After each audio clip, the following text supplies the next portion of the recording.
some more.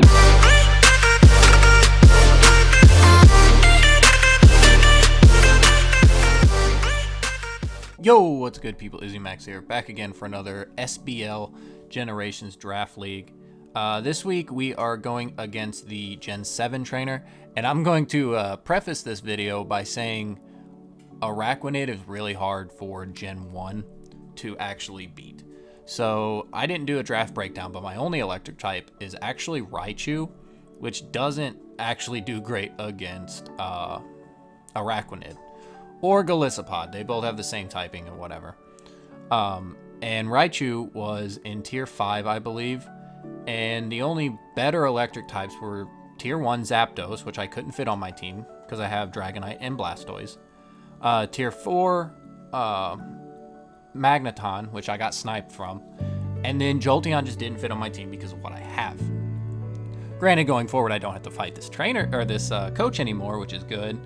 But just know these two mons are a big problem for my team. I'm not going to do a team breakdown. A lot of these sets are kind of the same from last week, other than a few changes. And I've added Alakazam, trying to deal with some of the faster threats that he has.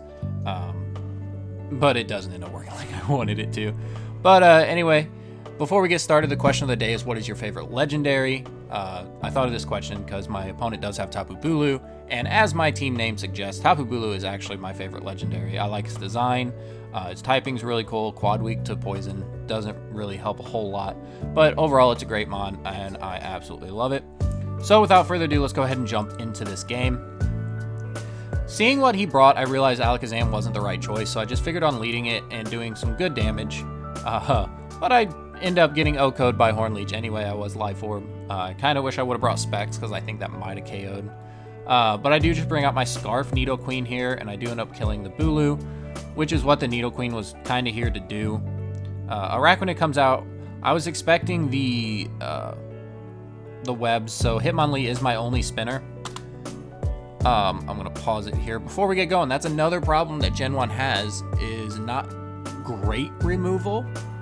The Hitmons really is all you have other than some defog users, but my defog user this week needs to be super offensive. And with the Hitmons, they're not great on the physical defense side, or at least Hitmonlee isn't, and Araquanid is a physical attacker. I was able to get rid of the webs, but not really, because he's just going to reset them, and I kind of threw away Hitmonlee, which I kind of needed later on in the game just because of its offensive prowess. Other than that, yeah, so let's continue on. I do bring out Snorlax here. I seen webs, I seen liquidation. I don't know what kind of set this is, but I wasn't expecting for him to actually bring toxic, because I almost brought immunity. But he does end up toxicking my Snorlax, and I'm just going to continue to set up here. I need to get, I believe, +3 would have killed from where he was at, but I do end up getting the Para, and he does get his webs back up. He is still faster though, however. But right here, I am actually going to go below my Gluttony, or I'm not Gluttony, I'm Thick Fat, and eat my berry. Here, the Zygarde I knew couldn't kill me from where I was at, so Snorlax actually putting in a lot of work, killing two main offensive threats that I was kind of worried about. He does bring out Crabominal here. No reason in saving Snorlax, he's at 1 HP.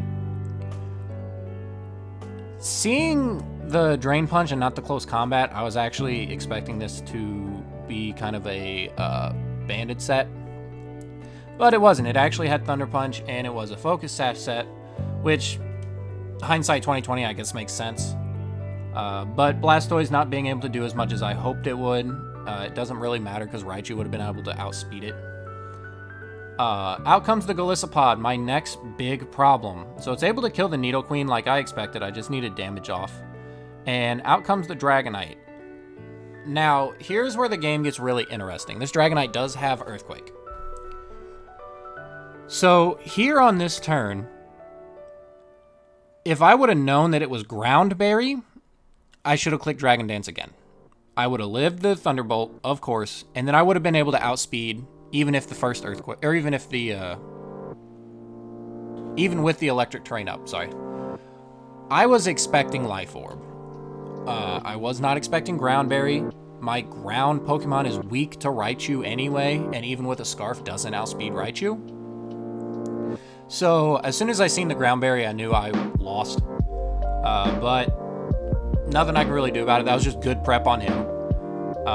This is one of the better trainers or better coaches that is in the league anyway. So this loss isn't hitting me too hard because I knew it came down to an item choice. Realistically, I would have won if this wasn't Groundberry.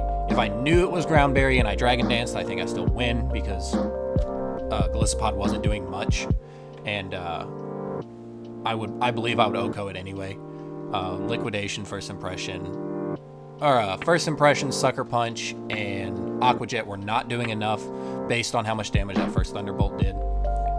So this was a good loss. I'll take it. I'm still 2-1 plus like 8 in this league, and he's now 3-0. So like I said, good loss. I lost to an item.